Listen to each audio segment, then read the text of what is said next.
Hello and welcome to another video. On this video I'm going to be showing you how to turn headlights on vehicles and let's jump into Photoshop Beta.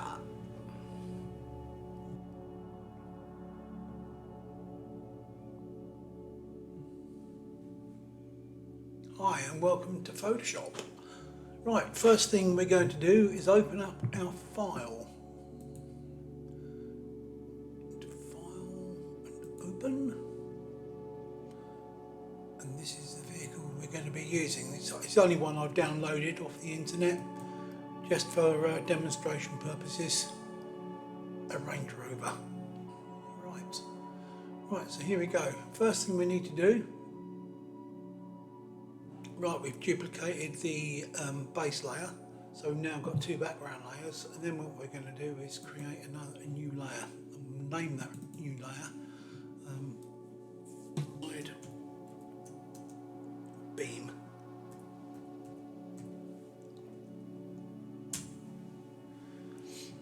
That's called offside beam. So, and also, then what the next one we've got, we'll do that in a minute.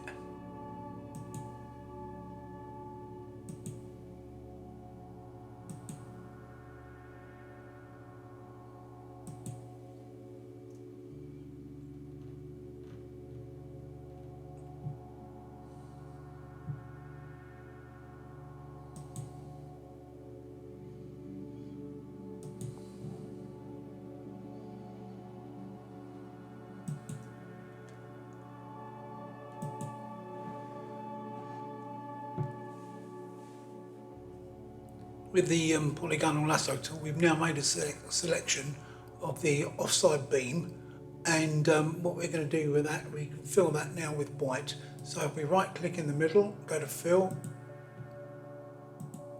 and we make that white, which is at the bottom, click OK, and there we are, that's that filled up. Right, Control D, delete the marching ants. And then what we need to do from there is go to Filter, Blur Gallery and Fill Blur.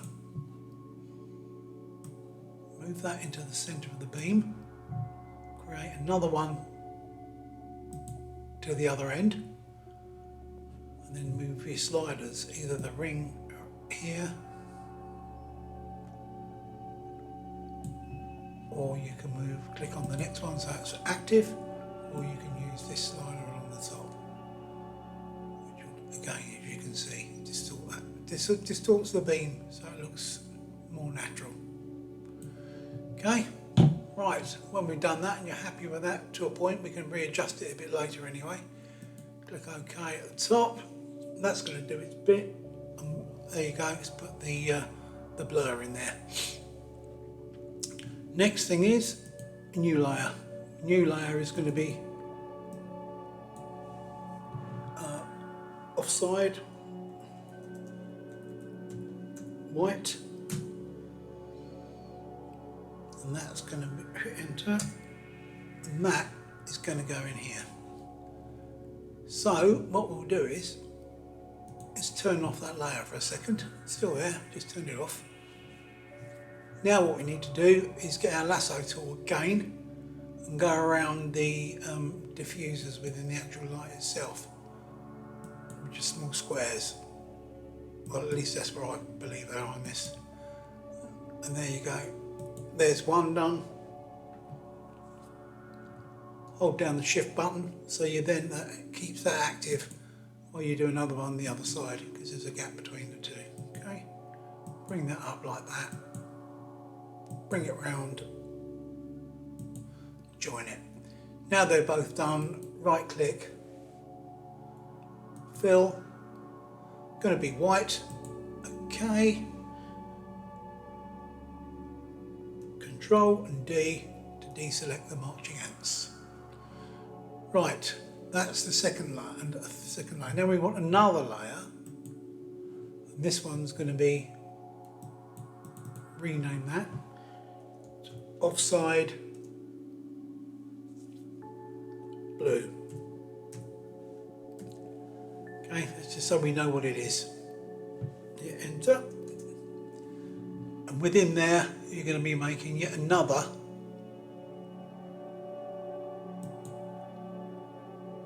small oblong area. This is just where the blue bulb or LED is likely to be set behind. Hold the shift down, make another one up. There, and then this one, these two, right click inside, fill, and this is going to be colour, not blue. So go down to where it says colour. Mine's already set in my palette colour picker at blue. You can add that whatever colour you like, but you know, obviously blue looks more realistic, at least I think it does. Okay, okay again, so we've got both there. Control and D, deselect the marching ants. So we've now got, turn the blue layer on and off, white layer on and off, and that's our beam. Okay. Right, turn the beam off for a second. Then what we can do now is we need to blur those. So, there's the whites, just the whites. Over to the left hand side, click the large, looks like a large eyedropper, which is the blur tool. Click on that. And then what you need to do is do what I do and activate the layer. When it's got the white line around it, it's activated. Now that's letting us do the white. So what we can do is hover over that as we are, just run the blur, and you'll see it's starting to blur by the edges. It's never going to be crisp when you're looking towards lights. You never are, as we know from driving all the years. We do the same with that one. So it looks like it's there. Okay, then we want to do is turn the blue one on, and that turns itself on, and while we're on there, now that one's, click on that one to activate it, do the same. There you go, that's blurring that one, and that is blurring that one there. Okay, so they're nice and blurred, but you can still see the colour. Right, let's put the other one on, this one back on, and it's showing like that now. Right, to stop that, if you click on the bottom beam one and lift that up to the very top where the blue lines show, you then see that it's over the top instead of being underneath. That way it gets the correct effect. Now if we hold the shift key down and then roll the mouse back out, we can see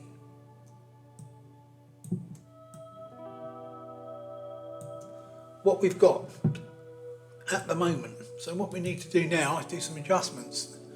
Now we've got these out, let's first of all drop our opacity down for the beam. That's now on the top.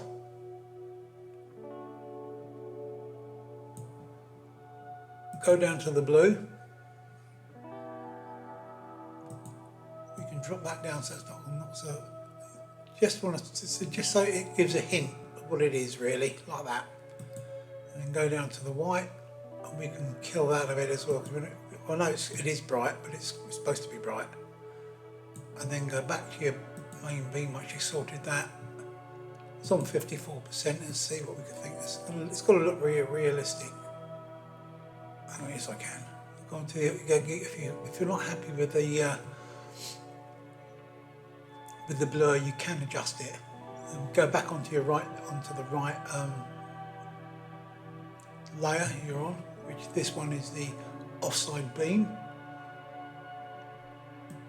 Filter, blur gallery, fill blur, and you can place it straight anywhere you like in there really, where the beam is. It's only going to affect that because it's on that layer.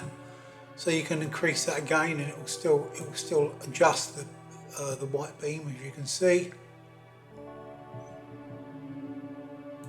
You can move it closer within the white beam, which blurs it more up there or further away down there, which is probably going to be what you probably would want, because you would, yeah, it's blurring the whole lot. So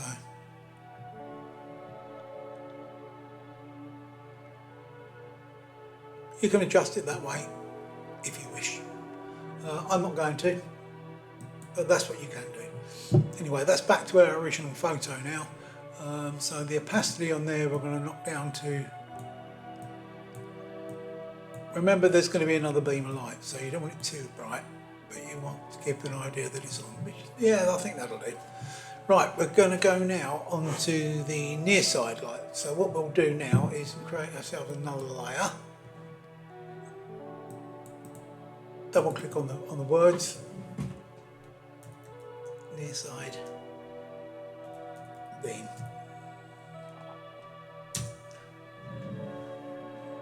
So now what we do is zoom in using the roller, or hold down the space bar and move the picture with a hand, either way. Right, and what we want to do again, we want to make ourselves the beam now. And that's what we're on, near side beam. So up to the polygonal lasso tool, the thing that I can't pronounce, click in the corner of the light, right across, don't worry about the top because we're going out again now. We'll hold that down while we're doing this and move the thing, you can move it out at the same time. Right, so we can see where that beam's going to go. There, down again, and then it's going back up to the bottom of the bulb, isn't it?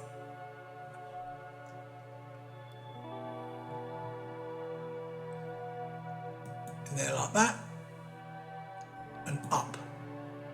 Okay, so that's our section with the marching ants. Right click on it, fill, down to white, okay, and there you go, that's your beam. So we know it's on that layer because the white's around the outside.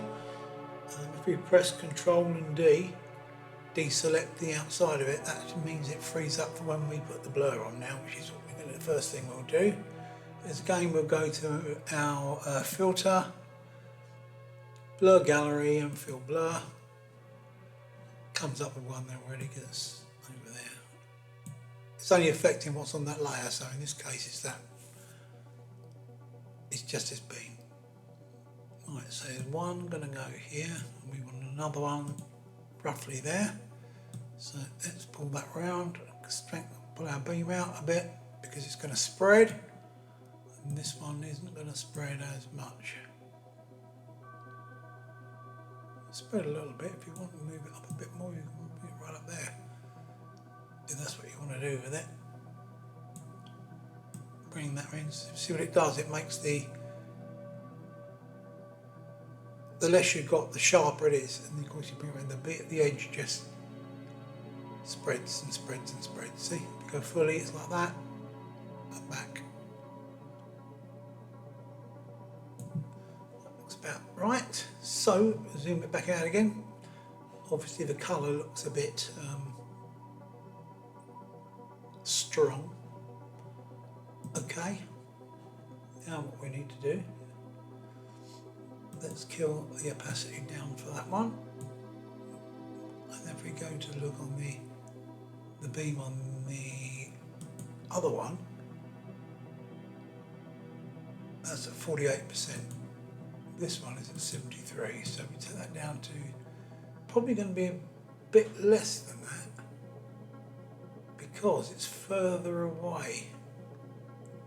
So it's got to look right. That's the main thing. It's not what the thing says. It's got to look right. What do you think is going to be correct? You don't want it looking too strong one side than the other. I think that's about right for that. Might be wrong. Right, let me zoom in. What we can now do is, we know where that's going to be. Let's turn that layer off. Click on that and it turns the layer off. Let's do again now. Again, we want our new layer. and then we want near side white,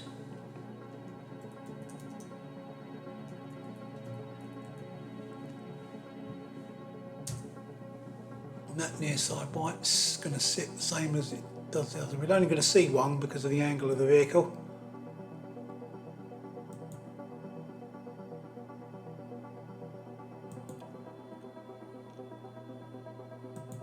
And it's going to narrow away a bit, so I've made it a slightly different angle. It's only very small, but you can zoom right in. Right click, fill, it's on white, OK. Control D, get rid of the marching ants. And then we want another layer. And this one's going to be near side blue, NS.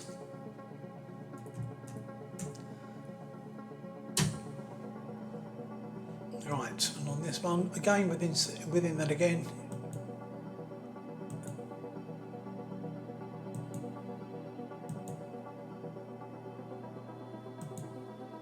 and this one in the middle again for the last time, fill. This time is going to be colour. Going for the same blue obviously because it's the same. Okay, and then bang, there it goes. Control and D to get rid of the marching ants. Let's go on to our blur tool, which is looks like a large teardrop. And we're on the blue, so we'll do the blue first, so that you can see that's doing that. It's going to be fairly easy. There you go. And then you can turn that one off and go on to the white. To put the white back on because I turned it off by mistake.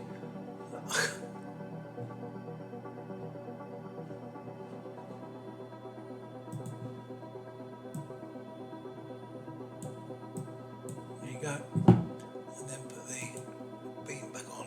Now again the beam is showing a shallow piece, so you move that beam above to the top, that side of it, it covers it so it looks more normal. Zoom it back out again, and there you go. That is how to turn lights on and off. So if I turn all this off, you'll see, and that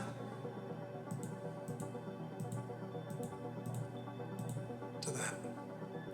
I'm Colin, the old seasoned photographer. Thank you very much for watching. I hope you've enjoyed that, and it's just a bit of information. And it might be a use for you. You can do the same thing on either lighthouses, lorries, cars, boats, anything that's got a light, remembering that the blue in the centre of the light will probably change. It could be to a yellow or anything else, or whatever the ambience of the light is likely to be. Thank you very much. Catch you on the next one.